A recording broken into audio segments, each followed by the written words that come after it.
Je suis Alain Foucault. Après avoir travaillé pour Europe 1, France Inter et la défunte Saint, la chaîne de télévision privée de Silvio Berlusconi, pour me rapprocher de l'Afrique et parler aux miens, j'ai dans un premier temps fait le journaliste reporter d'Image JRI sur plusieurs terrains de conflit sur notre continent.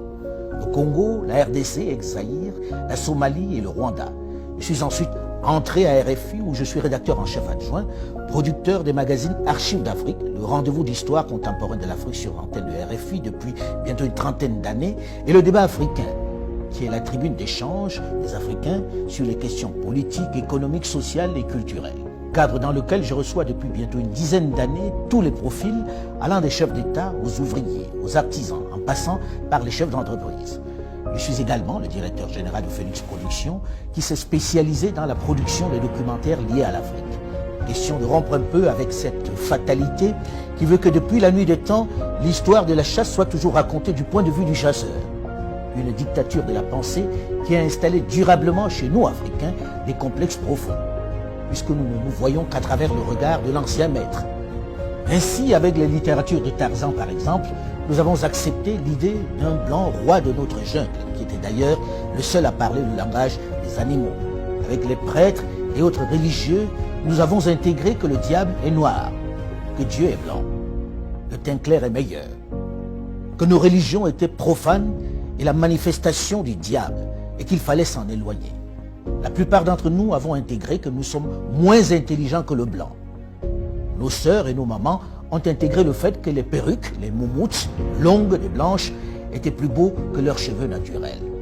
Il est venu le moment de sortir de cet obscurantisme. Il est venu le moment pour une jeunesse désormais bien formée et ouverte sur le monde, d'élaborer le narratif des Africains, de raconter notre histoire, de magnifier nos valeurs, de vulgariser notre savoir, notre conception de la vie. Bref, de récupérer la parole qui nous a été arrachée et de parler de nous, sans complexe, avec fierté. C'est pourquoi j'encourage les jeunes à produire autant qu'ils le peuvent, que ce soit dans la littérature, la culture ou dans le domaine de l'audiovisuel. Les programmes sur nos médias doivent ressembler à nous.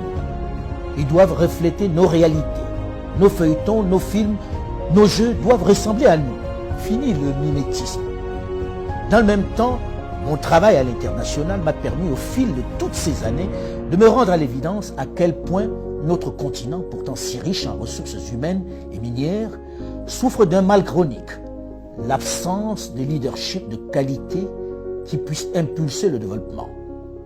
Pendant longtemps, les diplômés, les cadres se sont trop contentés de gagner leur vie dans de grosses structures, abandonnant trop souvent à des aventuriers, des voyous de tout poil la gestion de notre bien commun.